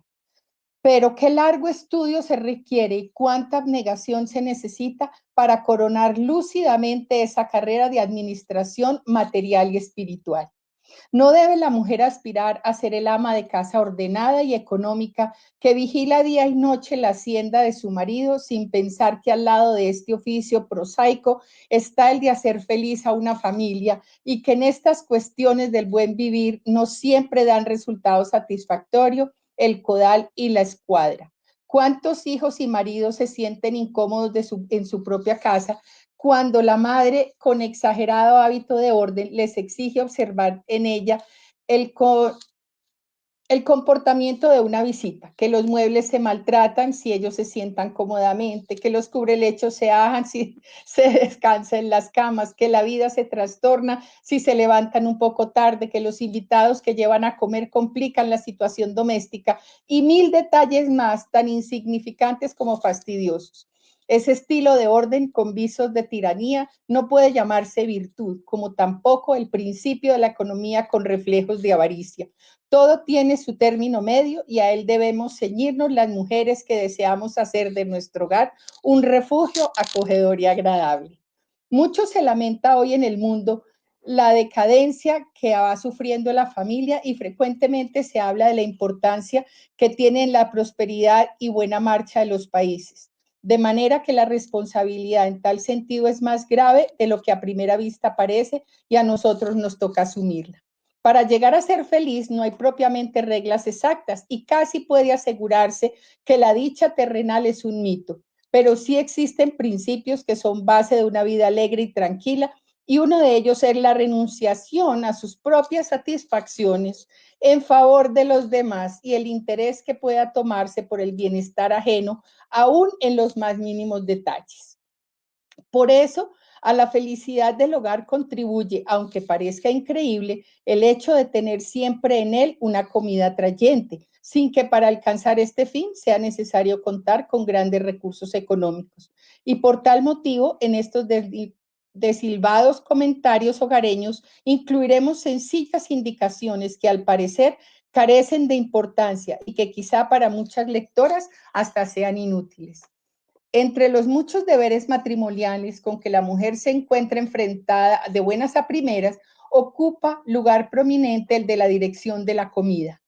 El compañero que ella ha recibido al pie del altar, entre sonrisas y miradas de amor, puede convertirse, pasados los primeros meses de idilio, en un verdadero tormento si no se ha preparado debidamente para el oficio de jefe de cocina. Llega el día en que él desea mezclarle a los besos algo más positivo y sustancioso y empieza a exigir que a su mesa se lleven manjares agradables y que el dinero que ha de salir de su bolsillo con destino al mercado semanal quede a lo menos bien representado. Como primera medida, debe una nueva señora enterarse de aquellos caprichos y resabios con que la suegra le ha entregado a su hijo y tratar de aceptarlos cariñosamente mientras logra reeducarlo. ¿Que no come legumbres?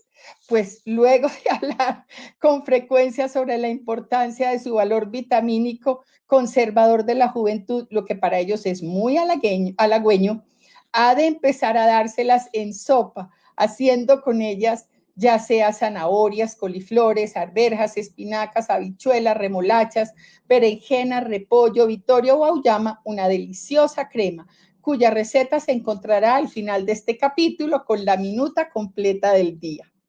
Que el Señor odia la cebolla, el ajo, los tomates y las hierbas, pues a engañarlo, porque estos aliños son indispensables en los buenos guisados y él gozará de su delicioso sabor sin tener la pena de verlos si han sido picados en crudo y todos juntos, batidos en la licuadora con un poco de vinagre, aceite y sal.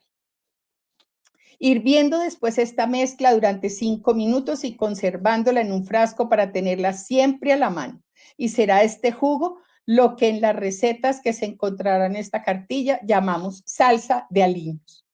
Y si no hay licuadora, pues a ahorrar el dinero necesario para comprarla, porque es este uno de los aparatos modernos de mayor utilidad para el ama de casa. Ni la antigua piedra de moler, ni el molino común puede conseguirse, ni con el molino común puede conseguirse la trituración completa que se requiere para lograr mejor rendimiento en frutas, legumbres y evitar el lento uso del sedazo. Tiene otros, hay otros, en la mitad entre página y página van las recetas de cocina. Y luego dice, la iniciativa personal del ama de casa puede hallar los mejores recursos culinarios. No debe ceñirse ella estrictamente a las fórmulas de los manuales de cocina, sino variar a su gusto los platos que ya conoce por medio de salsas distintas.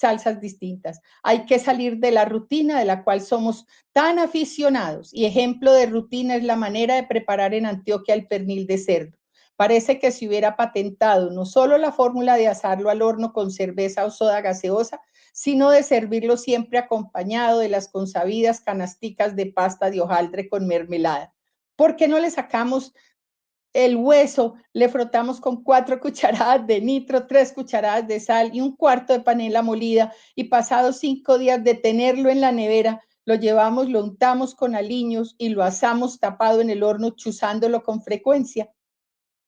¿O por qué no sudamos en agua con leche, laurel, salvia y tomillo, y después bañamos con salsa, bechamel, con hongos picados y color caramelo?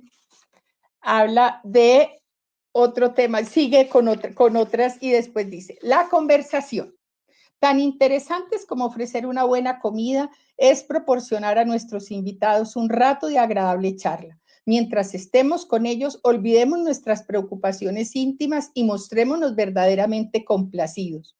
Hagamos lo posible por desviarnos del terreno de la política, y si acaso estamos en él, consideremos antes de hablar las opiniones políticas de nuestros huéspedes, para evitar que nuestra indiscreción eche a perder lo que debiera ser una manifestación de amistad. El lujo personal. Cuando la dueña de la casa ama desmedidamente el lujo, corre el peligro de gastar en sus satisfacciones personales buena parte del dinero que se le ha entregado para los gastos comunes del hogar, cosa que, como se comprende, perjudica a los familiares y crea malestar.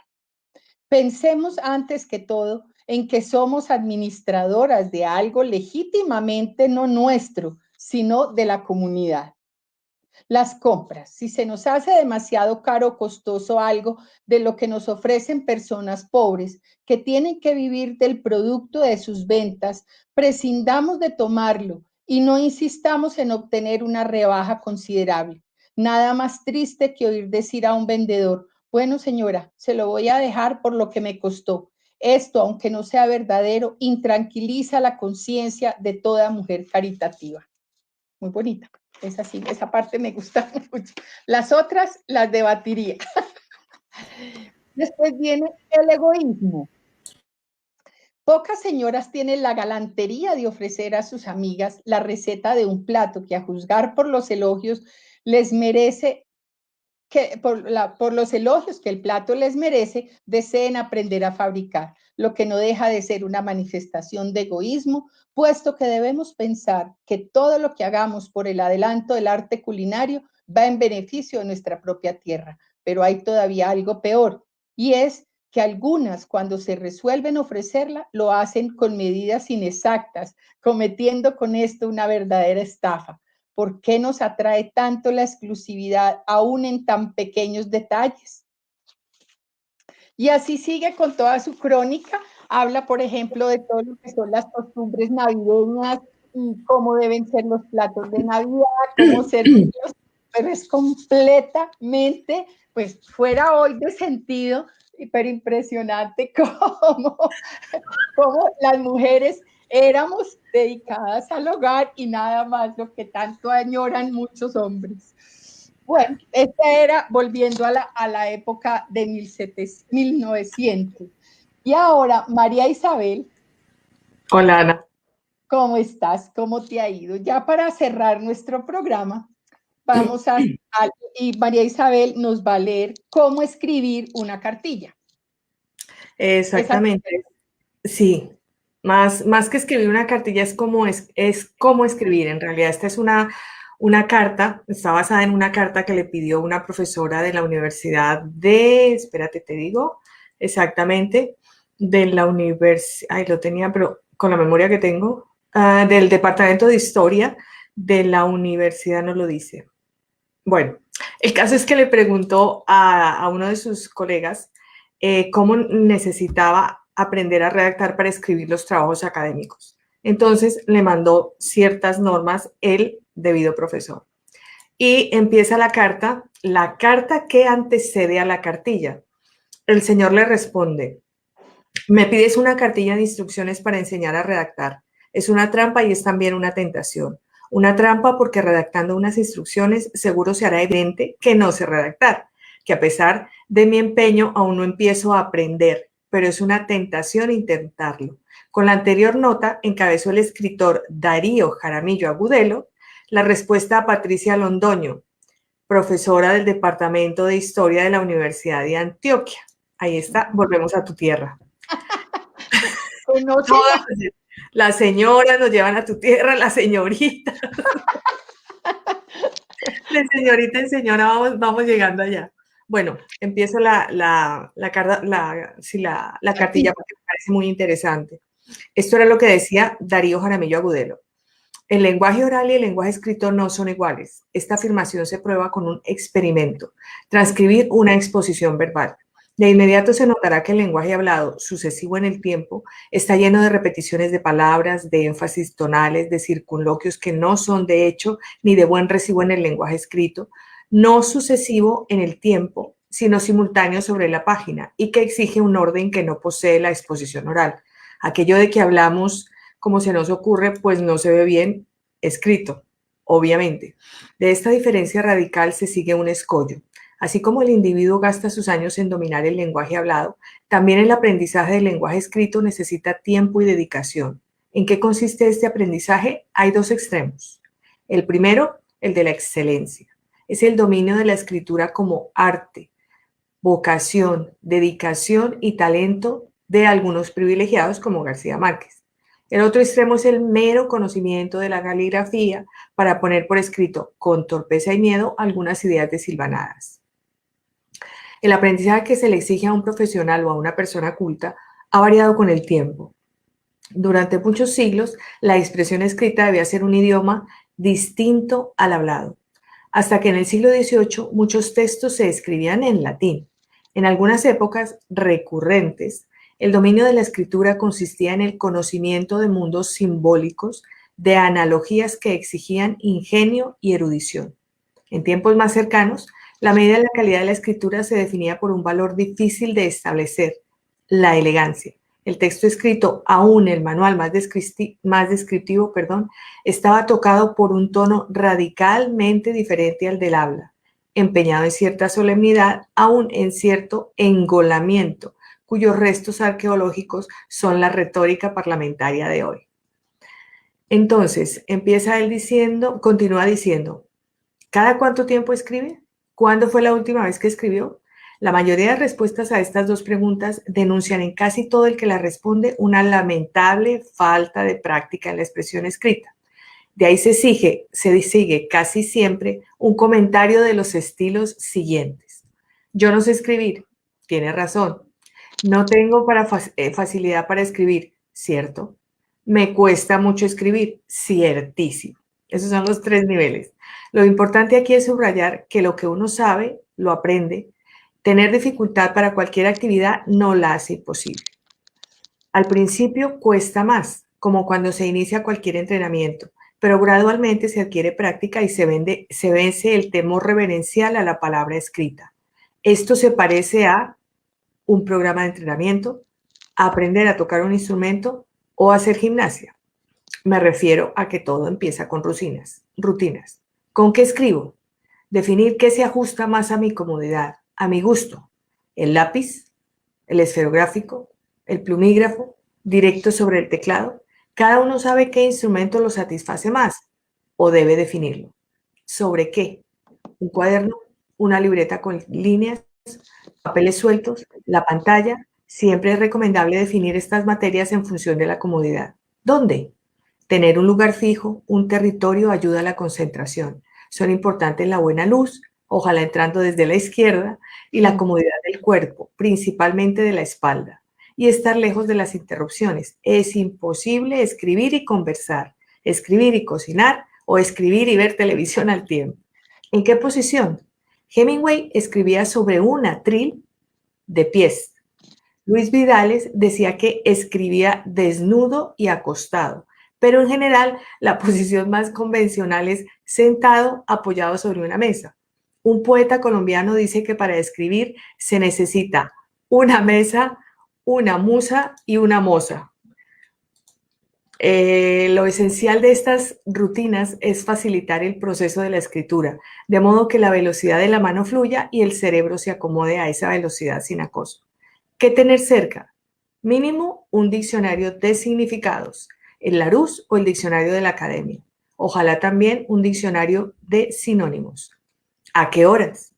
Es importante establecer el hábito. Hay individuos noctámbulos que se concentran mejor en el silencio de la noche, o los diurnos madrugadores. Tercer paso. Lo primero es el contenido. ¿Cuál es el mensaje? ¿Qué piensa transmitir? Por esto, su primera preocupación al escribir consiste en vaciar su idea. Para esto, trate antes de hacer un esquema que le dé un rumbo, como quien traza un plano, como quien mira el mapa del camino que recorrerá. Y luego escríbalo, pensando en su idea. En esta primera etapa de la escritura, no se preocupe de la forma ni del orden. Ante todo, no tenga más de un problema por resolver al tiempo. Si usted, inexperto o inseguro de su expresión escrita, además del contenido de su texto, intenta simultáneamente hacerla clara, fluida, ordenada y sin repeticiones, se arma un lío. No se preocupe de la expresión correcta y transparente. En la primera etapa, ocúpese tan solo del contenido de su mensaje. Lo primero es el qué. Siguiente consejo que le daba. ¿Terminó de escribir todo su qué? ¿Está seguro? Pues si terminó su qué y piensa que ya acabó de escribir, está totalmente equivocado. Cuando está en este punto es cuando comienza el verdadero proceso de escritura. Enseguida va un solo párrafo dedicado a destacar la importancia de una frase. Escribir es corregir. Escribir es corregir. Lo más importante y abrumador de la escritura es que todo texto es siempre susceptible de mejorar. Muchos editores de literatura prefieren que la corrección final de las pruebas de los libros no la realicen los autores, pues estos suelen seguir corrigiendo obsesivamente hasta la víspera de su impresión. Escribir es corregir y la corrección comprende varias etapas distintas entre sí. Esto es importante porque cada etapa debe realizarse una por una. Es necesario corregir el conjunto, cada párrafo, cada frase, cada palabra. En realidad, aquí estoy enunciando una metodología que va del conjunto al detalle, del todo a las partes. En la lectura del conjunto se impone la necesidad de controlar el orden general del discurso, que el texto tenga un desarrollo coherente, un principio y un final, que el lector no tenga que dar curvas y mucho menos devolverse en la lectura. Si el objetivo del texto es una narración, lo que más ayuda es el orden cronológico.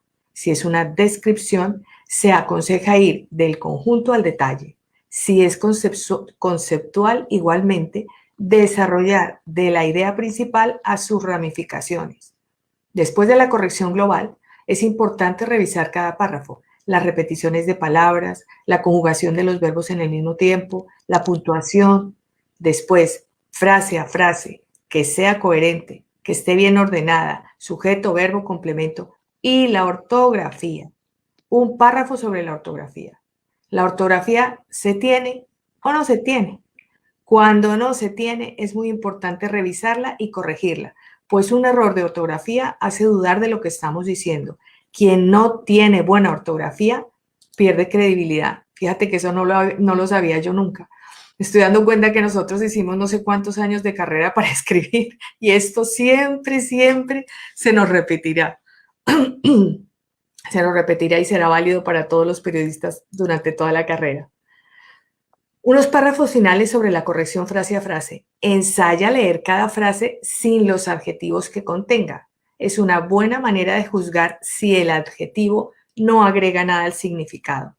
Cuando el adjetivo no da vida, mata, dice un poeta en Chile. Tenemos muletillas todos.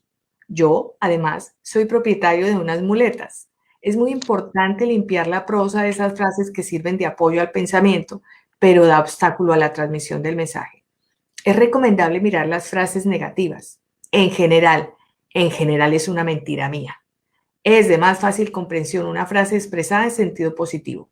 Al contrario, una negación es difícil y una fila de negaciones puede llegar a ser incomprensible. La precisión en el lenguaje es parte de la claridad. Creo que el género más difícil es el de las instrucciones prácticas, las directions de las sopas enlatadas. Me parecen una obra de arte de la redacción. El secreto consiste en llamar cada cosa o cada acción con su nombre o con su verbo apropiado. En